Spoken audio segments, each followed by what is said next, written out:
또 이르시되 우리가 하나님의 나라를 어떻게 비교하며 또 무슨 비유로 나타낼까? 겨자씨 하늘과 같으니 땅에 심길 때에는 땅 위의 모든 씨보다 작은 것이로되 심긴 후에는 자라서 모든 풀보다 커지며 큰 가지를 내나니 공중의 새들이 그 그늘에 깃들일 만큼 되느니라. 아멘. 오늘 말씀을 전해줄 분은 우리 이동영 교수님이신데요. 교수님은 저희 이도영 목사님이랑 같은 신학원을 다니시고 서두배 함께 계십니다. 그리고 독일에서 조직신학을 공부하시고 지금은 서울 성경신학대학원 대학에서 교수님으로 계시고 또 총신대학에서도 가르치시고 계십니다. 우리 목사님 나오실 때 환영의 박수로 맞아주시면 감사하겠습니다.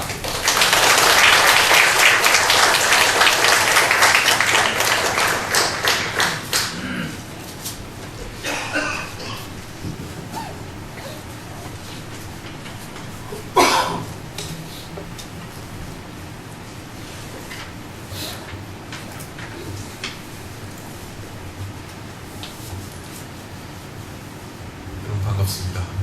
네, 제가 더불어서 동산교회는 두 번째 작년에 한번 여러분에게 말씀을 전할 기회가 있었습니다. 제가 아끼고 또 사랑하는 우리 후배이고 또 존경하는 목사님이신 이도영 목사님께서 목회하시는 이 더불어서 동산교회에 와서 섬기시는 성도들 앞에서 말씀을 전하게 된 것을 기쁘게 생각하고 하나님 앞에 또한 감사를 드립니다. 제가 이제 신학 선생 노릇을 하다 보니까 제가 이제 유럽에 있을 때는 목회를 오래 했지만 신학 선생 노릇 하다 보니까 설교할 기회가 생각보다 많지 않습니다. 그래서 이제 기껏 설교를 하는 것이 학교 채플 때 설교하는 그게 이제 주로 설교를 하는 것인데 제가 이제 옛날에 목회자로 있을 때 설교할 때는 설교스럽게 잘 했습니다. 근데 이제 요새는 강의만 주로 하다가 보니까 설교를 하게 되면 강의도 아닌 것이 설교도 아닌 것이 어떻게 들으면 강의 같고 어떻게 들으면 설교 같고 그런 식의 설교가 되는 것 같습니다. 더군다나 이제 아끼는 후배고 아끼고 존경하는 후배 목사님 교회에서 설교를 하려고 그러니까 생각보다 떨려요. 그리고 이제 무슨 말씀을 전하면 좋겠느냐 이런 것에 대해서도 생각보다 많은 고민을 합니다. 그런데 이제 소중하고 귀한 자리에 나갈수록 평소에 소중하게 여기는 어떤 말씀 또 제가 신학을 공부하고 신자의 한 사람으로서 신앙생활하면서 어떤 마음에 새기고 있는 인생의 방향, 인생의 가치관과 해당되는 그런 말씀을 전하는 것이 좋겠다 이런 생각이 들어서 평소에 제가 사모하고 또 제가 좋아하고 본받기를 원하는 우리 주 예수 그리스도의 말씀 중에 한 대목을 가지고 여러분에게 말씀을 전하기로 결심을 했습니다. 그래서 오늘 택한 본문이 마가복음 4장 30절에서 32절의 말씀을 택하기로 되었습니다. 프랑스의 철학자 중에 롤랑 바르트라는 철학자가 있습니다. 롤랑 바르트가 철학자로서 문학 비평 이론 이런 것을 이제 많이 이제 형성시켜서 가르치고 전했는데요. 롤랑 바르트의 문학 작품에 대한 이론 중에서 저자죽이기라는 이론이 있습니다. 저자를 죽인다. 독자가 저자를 살해한다는 뜻입니다. 독자가 저자를 죽인다는 말이 무슨 말인가 하면 저자가 소설이나 문학 작품을 쓸 때 저자가 의도한 내용이 있었을 것입니다. 저자가 의도한 내용이 있었을 것인데 막상 책이 출판돼서 독자들 손에 가게 되면 독자는 저자의 의도와 관계없이 자기 읽고 싶은 대로 읽는다는 거예요. 자기 읽고 싶은 대로 읽고 자기 해석하고 싶은 대로 해석하고 자기 적용하고 싶은 대로 적용한다는 것입니다. 그래서 그것을 좀 드라마틱하게 표현해서 독자는 저자 죽이기의 방식으로 책을 읽는다는 것입니다. 근데 그런 어떤 독자의 태도는요, 문학작품과 독자 사이에서 발생하는 문제가 아니라 하나님의 말씀인 성경 말씀과 성도 사이에서도 잘못하면 발생할 수 있는 문제라는 말씀인 것이죠. 그건 설교자도 마찬가지입니다. 설교본을 택해서 읽고 설교를 할 때에 그 설교 본문 속에 있는 하나님의 말씀의 객관적인 메시지를 드러내려고 설교 저자가 노력해야 되는데, 설교자가 그 본문을 읽고 자기 읽고 싶은 대로 읽고 자기 해석하고 싶은 대로 해석해가지고 성도들에게 선포하게 되면 문제가 생기는 것이지. 마찬가지로 설교를 듣는 그 성도들도 마찬가지입니다. 설교자가 목회자가 설교를 할 때에 분명히 목사가 설교 말씀을 잘 준비해서 전한다고 할지라도 성도들이 들을 때에 자기 듣고 싶은 대로 듣고 자기 해석하고 싶은 대로 해석해서 자기 해석하고 싶은 대로 적용하게 되면 문제가 있는 것입니다. 그러니까 설교자 죽이기의 방식으로 설교를 들으면 문제가 있는 것이죠. 그래서 저는 이 시간에 여러분에게 말씀드리고 싶은 것은 더더군다나 성경은 문학 작품이 아닙니다. 우리들의 신학과 신앙 고백 속에서 성경은 영감된 하나님의 말씀이고 우리 신앙과 삶의 정확무의 법칙이라는 사실을 우리는 믿습니다. 그러므로 설교를 하는 자도, 저를 포함해서 설교를 하는 자들도 말씀을 읽고 설교를 준비할 때 그 본문이 가지고 있는 객관적 메시지를 드러내기 위해서 최선의 주석 작업과 해석 작업을 해야 되는 것이고, 또 그렇게 해서 전해졌을 때 여러분들도 그 말씀을 듣고 그 말씀이 전하는 객관적인 메시지 앞에서 설교를 하는 자나 설교를 듣는 자 모두가 의리를 조아리고 하나님의 말씀대로 살고 실천하겠다는 결의와 결심을 해야 되는 것입니다. 성경 말씀을 읽고 설교를 준비할 때 무엇보다도 설교자를 안절부절하게 하고 가시같이 날쌘 금과 같이 설교자를 겨누는 말씀이 있습니다. 제가 목회할 때 경험해 본 바인데요. 그 본문을 택해서 설교를 준비할 때 내가 이 본문을 택한 것을 후회한 적이 많습니다. 왜냐하면 그 설교의 칼끝이, 말씀의 칼끝이 설교자를 겨누더란 말이죠. 그랬을 때 이것 떼고 저것 떼고 자기한테 아무 문제가 없는 것만 지사 선택해서 말씀을 성도들에게 전하게 되면 성도들도, 설교자가 그렇다면 성도들도 압니다.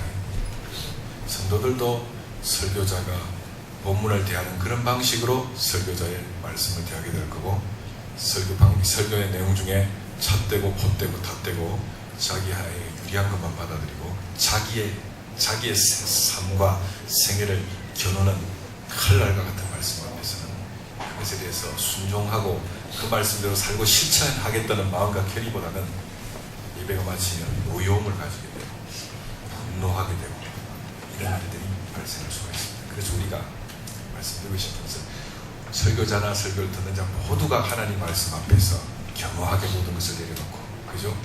이 말씀이 나를 겨누든 저를 겨누든 여러분을 겨누든 이 말씀 앞에서 고개를 숙이고 순종하고 잘못된 것이 있으면 뉘우치고 참회하고, 또한 우리가 우리 삶 속에서 반성해야 될 것이 있으면 반성하고 꼭 이 말씀대로 살고 실천하겠다는 결의와 결심 가운데서 설교 말씀을 들어야 될 것입니다.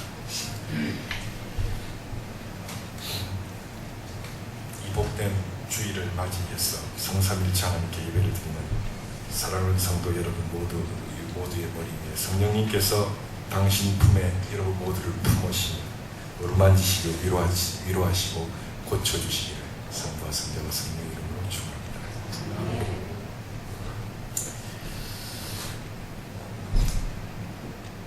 성부와 성자와 성령의 이름으로 여러분들에게 말씀을 전하겠습니다. 오늘 본문이 마가복음 4장 30절에 32절에 보면 예수님께서 친히 이들에게 이렇게 말씀하고 계십니다. 또 이르시되 우리가 하나님의 나라를 어떻게 비교하며 또 무슨 비유로 나타낼까? 계자 샤넬과 같으니 땅에 심길 때에는 땅 위의 모든 씨보다 작은 것이로되 심긴 후에는 자라서 묻은 풀보다 커지며 큰 가지를 내나니 공중의 새들이 그 근대에 깃들만 되느니라. 이렇게 말씀하셨습니다. 이 본문을 제가 집에서 헬라어 성경을 가지고 꼼꼼히 읽어보니까 한글 성경하고 헬라어 성경의 내용은 비교적 한글 성경이 잘 번역되어져 있는 것 같습니다. 그럼에도 불구하고 조금의 차이점이 발견이 되는데, 저의 번역은 이렇습니다. 우리가 하나님 나라를 어떻게 비유하며 무슨 비유로 나타낼까? 겨자씨 하늘과 같으니 땅에 심길 때에는 땅의 모든 씨보다 작은 것인데 심긴 후에는 자라서 모든 나물보다 커지며 큰 가지를 내니 공중의 새들이 그 그늘 아래 기대기만큼 됩니다. 거기서 우리가 조금 차이점이 있다면 모든 풀보다 커지며 그 부분이 모든 나물들보다 커지며 그래서 우리 성경에는 나물들이라는 헬라어의 명사를 풀이라고 번역한 것 같습니다. 그 차이가 있습니다.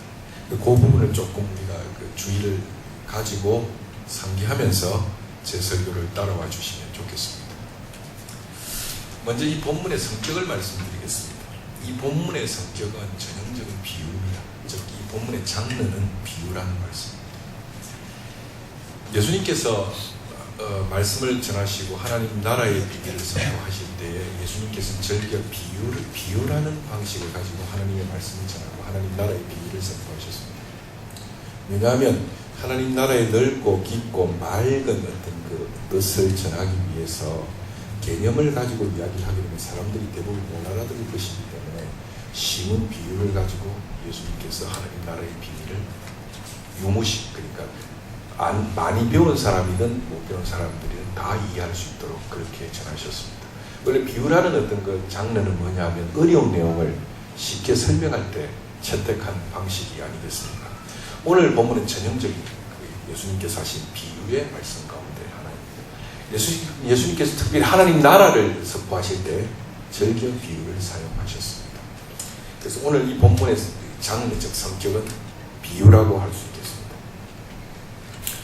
그렇다면 이 겨자씨의 비유로 알려져 있는 이 비유, 사람들은 겨자씨 비유라고 이름 지어서 말하는데 이 겨자씨 비유를 이해하기 위한 구약과 고대 이스라엘의 랍비들의 전성, 구약의 사상과 고대 랍비들의 전성을 우리가 좀 볼 필요가 있습니다. 그것에 대한 이해가 있어야 오늘 읽은 이 본문을 입체적으로 선명하게 우리가 이해할 수가 있거든요.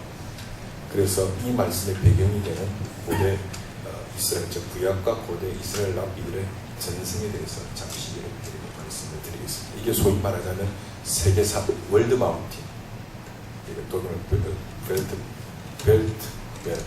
월드 마운틴, 세계산과 세계나무에 관한 구약과 고대 랍비들의 전승이 있습니다. 세계산 월드 마운틴, 세계나무 월드 트리, 벨트 바움. 먼저 세계산에 관한 그 구약과 고대 랍비들의 전승을 말씀드리겠습니다. 이 세계산과 세계나무라는 이 전승입니다. 세계산과 세계나무라는 이 전승은 고대 이스라엘 사람들에게는 널리 유포되어져 있었고 그 당시에 대부분의 많은 유대인들이 갖고 있었던 민족 비전이었고 국가 비전이었습니다. 그래서 이 전성은 고대 이스라엘인들에게는 널리 유포되어졌던 메시아 왕국에 관한 비전을 담고 있는 전성이었는데 이 사상이 에스겔서 17장과 다니엘서 4장에도 나타나고 있습니다. 이 세계산과 세계나무의 전성의 내용을 살펴보면 어떤 의미로 요약해서 말씀드릴 수 있는가 하면 이 세계산과 세계나무의 전성의 내용은 중심과 높이를 지향하는 그러한 내용을 담고 있습니다. 중심과 높이를 지향하는 그런 내용을 담고 있습니다. 그럼 세계산이란 무엇인가? 월드 마운틴이란 무엇이냐?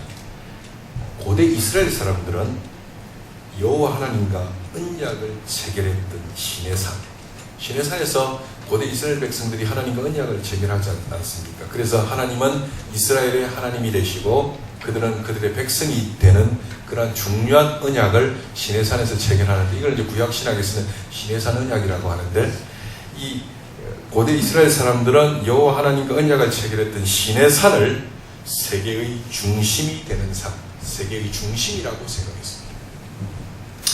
그래서 이 시내산은 시온 성전이 있는 산이요 세계의 중심이라는 것입니다. 그래서 고대의 유대인들은 바로 시내산을 세계의 중심이라고 생각했습니다. 그래서 이것을 세계산, 월드 마운틴이라고 부르는 것이죠.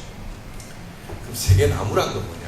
세계나무라는 것은 뭐냐면 여호와께서 한 백향목의 꼭대기에서 가지를 하나 취해서 세계의 중심인 시내산에 그 가지를 심었는데 그 가지가 자라서 무성해져서 그 높이는 하늘에 닿고 그 크기는 얼마나 큰지 땅 끝에서도 그 나무를 똑똑하고 분명하게 볼 수 있다.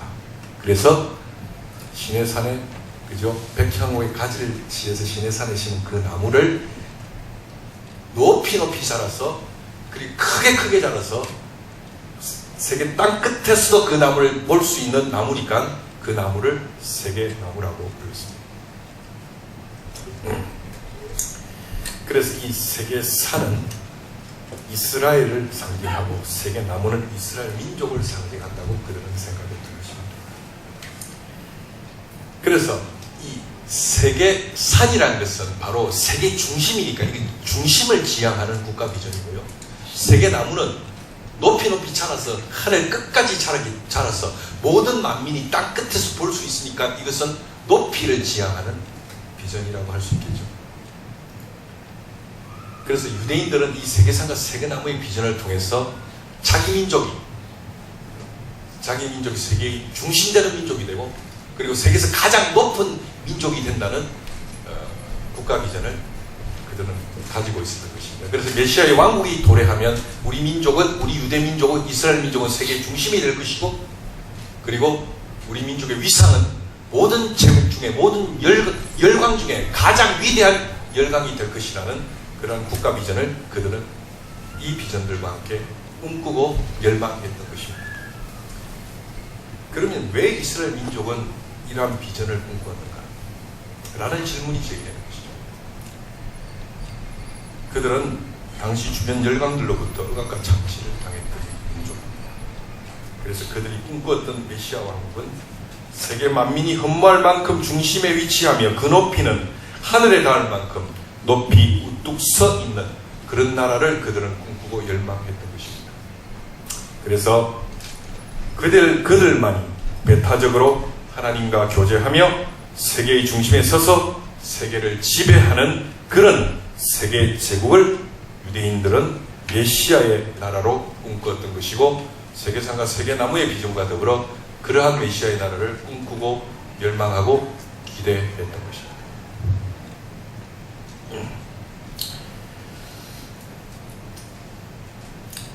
그래서 그들만이 배타적으로 하나님과 교제하며 세계의 중심에 서서 세계를 지배하는 그런 제국이 되기를 원했고 그 나라를 메시아의 왕국으로 정의했습니다. 모든 나라들이 중심에 서고자 하듯이 모든 인생들이 높아지려고 하듯이 그들도 그러한 비전을 하나님의 나라와 더불어 꿈꾸었던 것입니다. 요즘에 제가 이제 한국에 돌아와서 이제 제가 한국에서 생활한 지 한 5년 정도 됐거든요. 외국에서 유럽에서 한 15년 정도 살았습니다. 그래서 사실은 거의 어떻게 보면 유럽 사람 좀 다 되다시피 해가지고 이게 요새는 제가 고향이 부산인데 고향에 가도 친구들도 다 떠나고 없고 다 객지에서 살고 고향 가면 반기는 사람도 없습니다. 부모님 계시니까 가기는 하는데 제가 어떻게 보면 제가 있었던 그 유럽의 그 오스트리아 빈이라는 곳에서 제가 오래 목회했는데 그곳에 가면 친구들도 있고 반기는 사람들도 있고 기다리는 사람들도 있어서 이제 그 고향이 어떻게 보면 바뀌었어요. 제가 부산이 고향이라기보다 오스트리아 빈이 고향이 되어버렸는데 제가 이제 귀국하고 이렇게 이제 요새 좀 적응이 됩니다. 여기가 그렇지 우리나라지 이렇게 생각되어지는데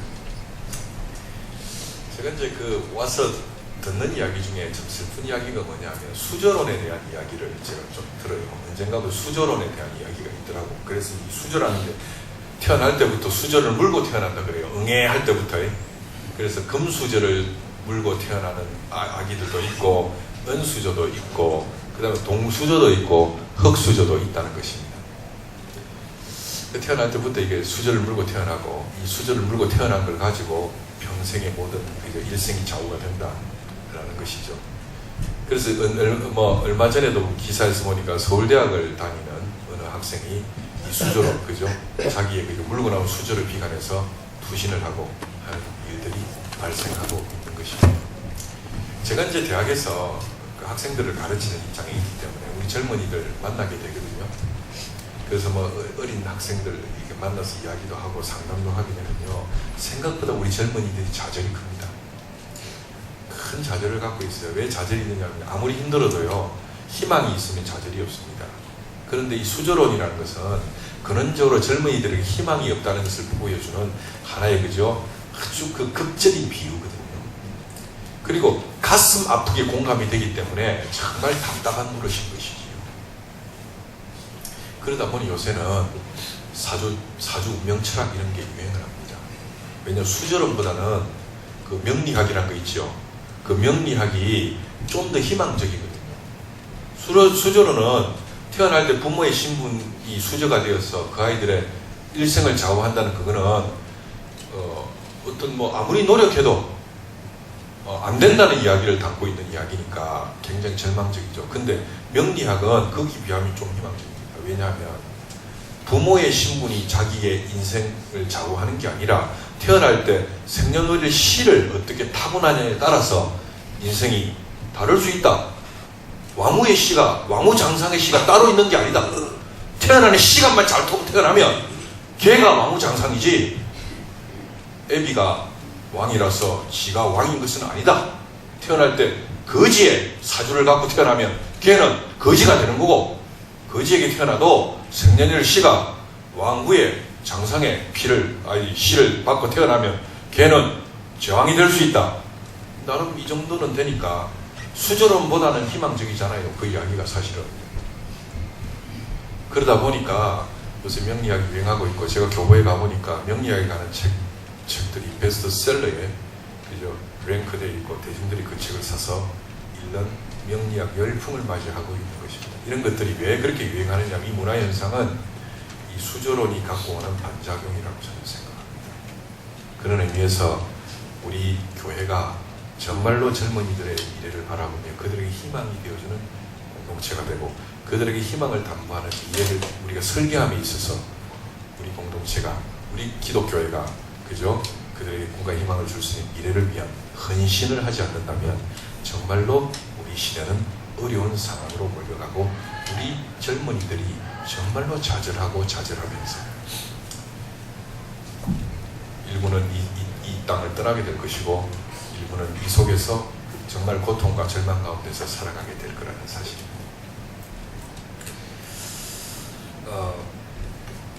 근데 어쨌든 고대 이스라엘 민족들도 강대국에 의해서 워낙 박해를 당하고 억압을 당하고 착취를 당한 민족이었기 때문에 세계산과 세계나무의 비전을 통해서 그들은 높이를 지향했고, 그리고 중심을 지향했던 것입니다. 높아지는 것을 언젠가는 우리가 그죠, 세계의 중심적인 국가가 될 것이고, 우리 교회와 민족은 모든 열강 중에 가장 높은 민족이 될 것이라는 그러한 비전을 그들은 세계산과 세계나무의 비전을 통해서 꿈꾸었던 것입니다. 그렇다면 세계산 전성과 예수님의 겨자씨 비유의 차이점이 무엇인지를 제가 좀 말씀드리겠습니다. 겨자씨 비유에는 중심과 높이에 대한 강조가 등장하지 않습니다. 세계나무의 비유에서는 중심과 높이에 대한 강조가 등장하지만 세계 겨자씨 비유에서는, 예수님께서 하신 겨자씨 비유에서는 중심과 높이에 대한 언급이 등장하지 않습니다. 마가복음에 의하면 하나님의 나라는 겨자씨에서 출발해서 모든 풀보다, 즉 모든 나물보다 커진다라고 되어져 있습니다. 여기 우리가 성경을 읽으면서, 이 부분을 읽으면서 놓치는 부분이 이 부분인데요. 모든 풀보다입니다. 여러분 잘 보십시오. 모든 나무보다 커진다, 그렇게 되어져 있지 않습니다. 모든 풀보다. 이거는 원어 번역은 뭐냐면 메이존 판톤톤 라카논인데, 이 판톤 라카논이라는 것은 모든 나물들 중에 이런 뜻입니다. 모든 나물들보다 겨자씨는 좀 더, 겨자씨 식물은 좀 더 자란다 라는 뜻이지요. 이 말은 무슨 말인가 하면, 아니 겨자 나물이 자라면 얼마나 자랄까요? 여러분, 겨자나무를 자라면 얼마나 자라겠습니까? 이 말은 직설적으로 말씀드리면 하나님의 나라가 작다는 뜻입니다.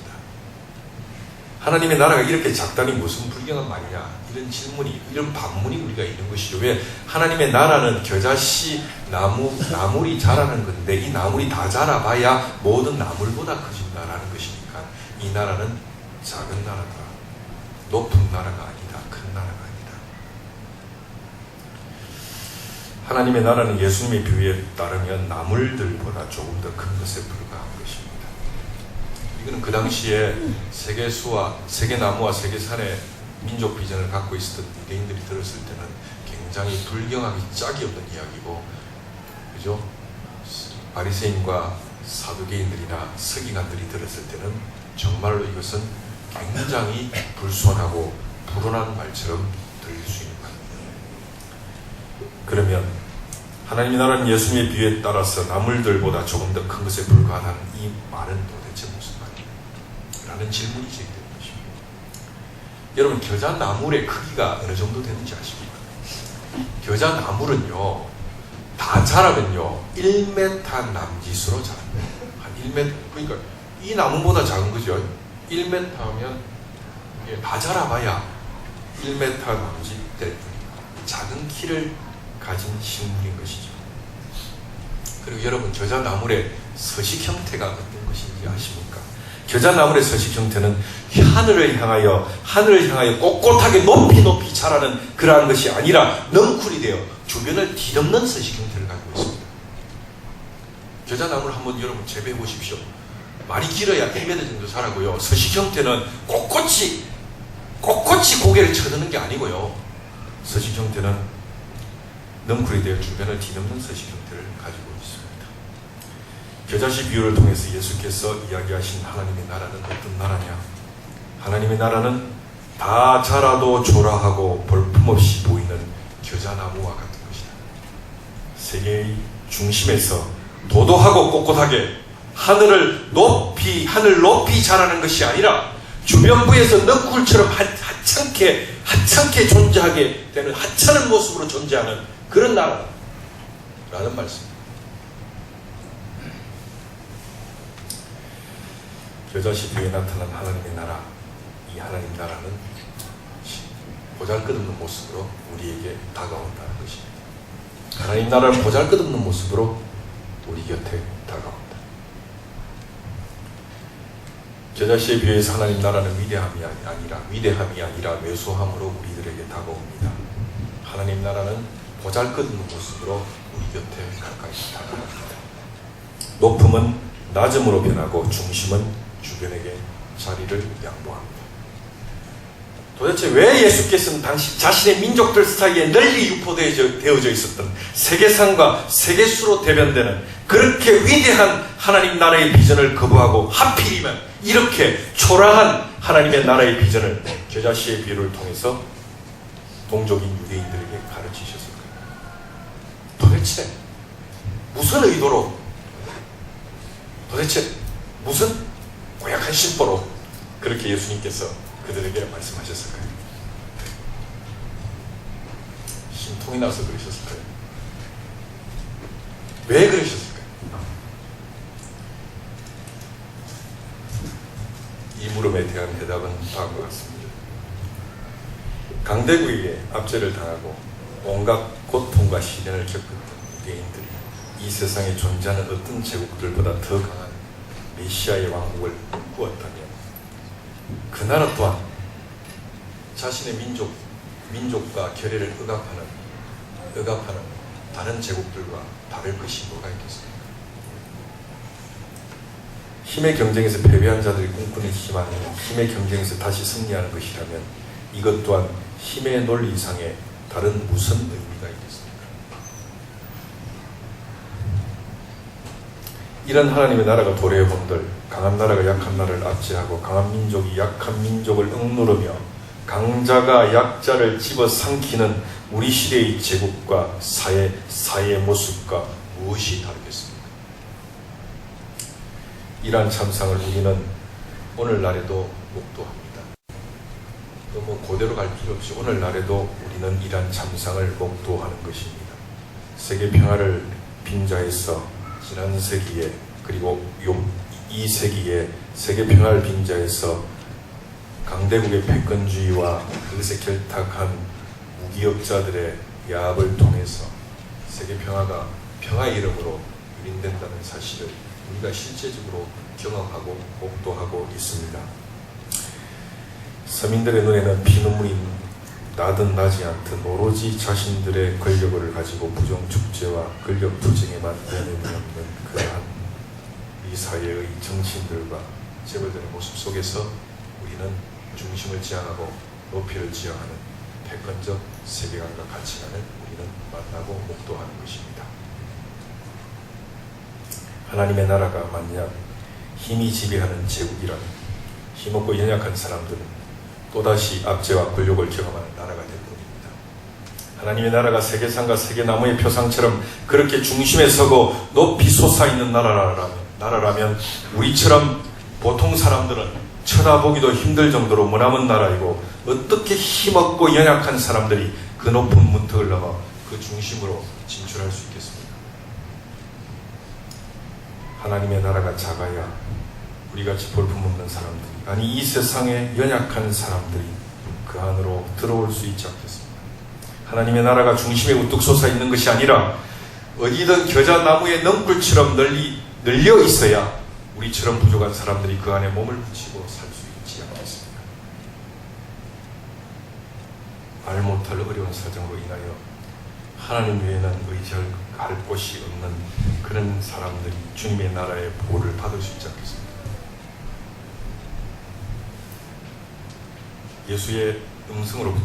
예수님의 음성으로부터 우리는 그 초라한 나라, 초라한 모습으로 우리에게 오신 그 나라의 초대를 받고 있는 것입니다.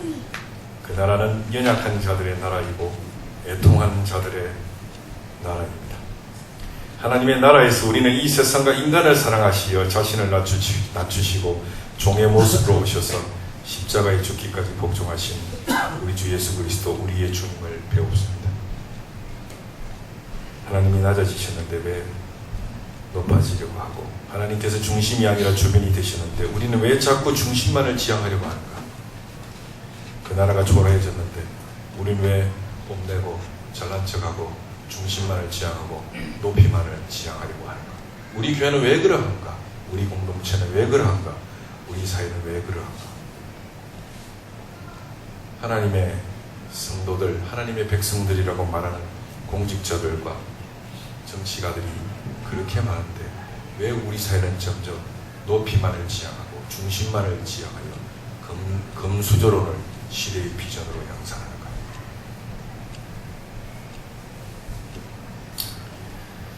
언제나 중심에만 서고자 하고 언제나 높아지려고 하는 우리들에게 예수를 믿어도 도무지 변하지 않는 우리들에게 교회 와서 기도하고 말씀을 들어도 오로지 중심이 되고자 높아지려고만 하는 세계제국들, 아니 그들을 이야기하기 이전에 우리들의 삶의 모습에 대해서 예수님께서는 하나님 나라는 그런 자들의 것이 될 수 없다고 겨자씨의 비유를 통해서 우리들에게 말씀하고 계신 것입니다. 중심이 아니라 주변을 돌아보고 높아지려고 하는 것이 아니라 자신을 낮추고 겸손히 교회의 연약한 지체들과 지역사회의 소외된 이들과 약자들을 섬길 때 그들과 더불어 낮아진 하나님의 나라를 우리는 경험하게 될 것입니다.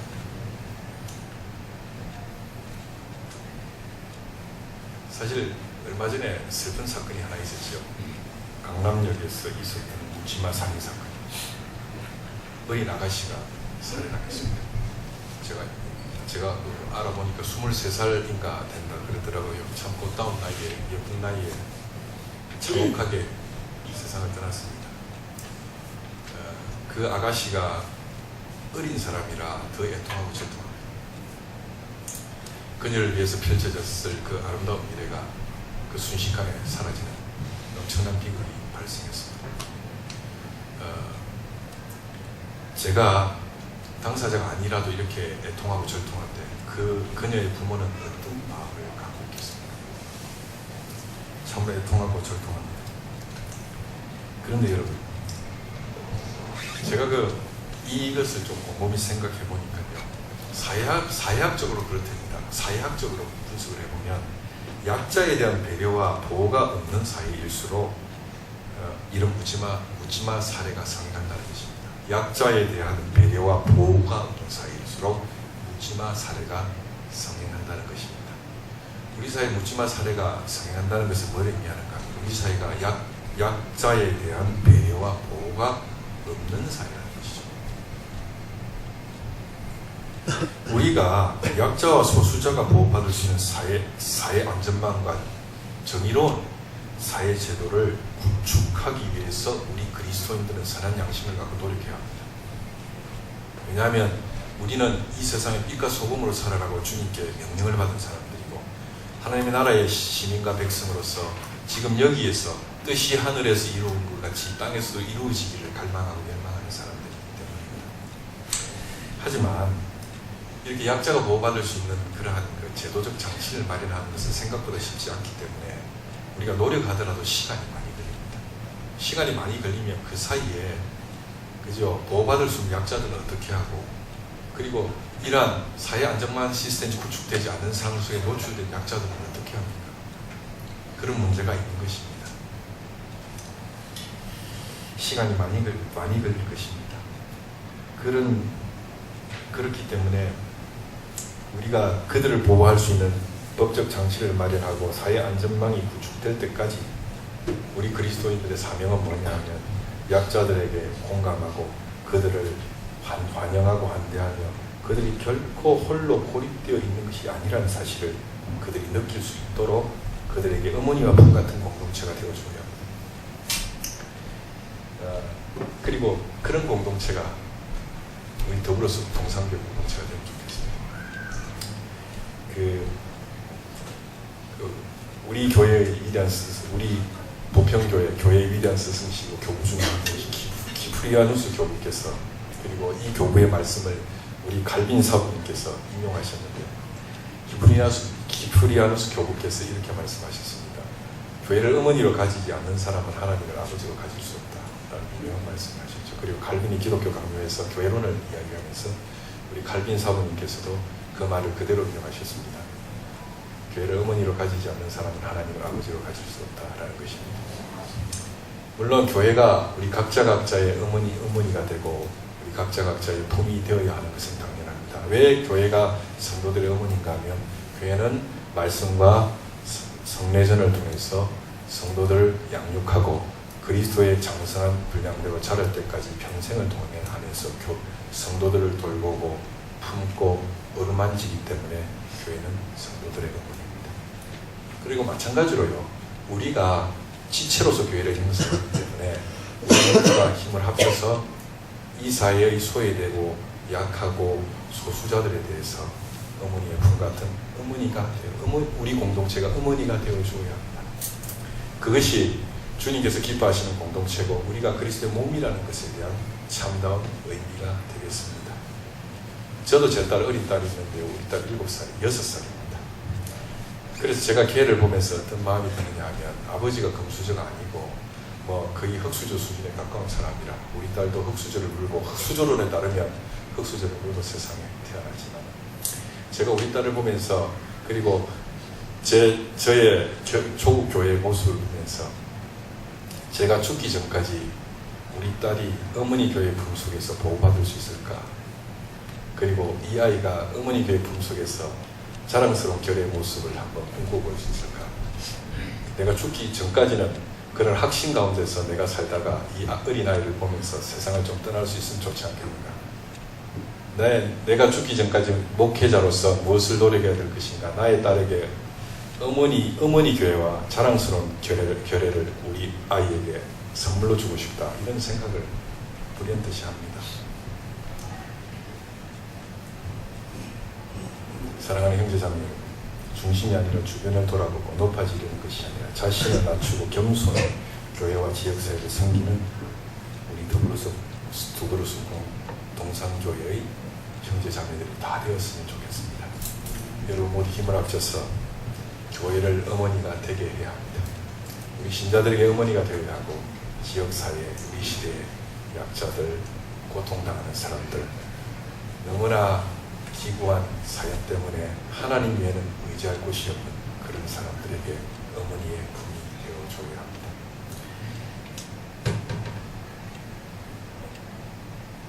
중심이 아니라 주변을 돌아보고 높아지려는 것이 아니라 자신을 낮추고 겸손히 교회와 지역사회를 섬기는 우리 성도들이 되기를 성부와 성자와 성령의 이름으로 축원합니다.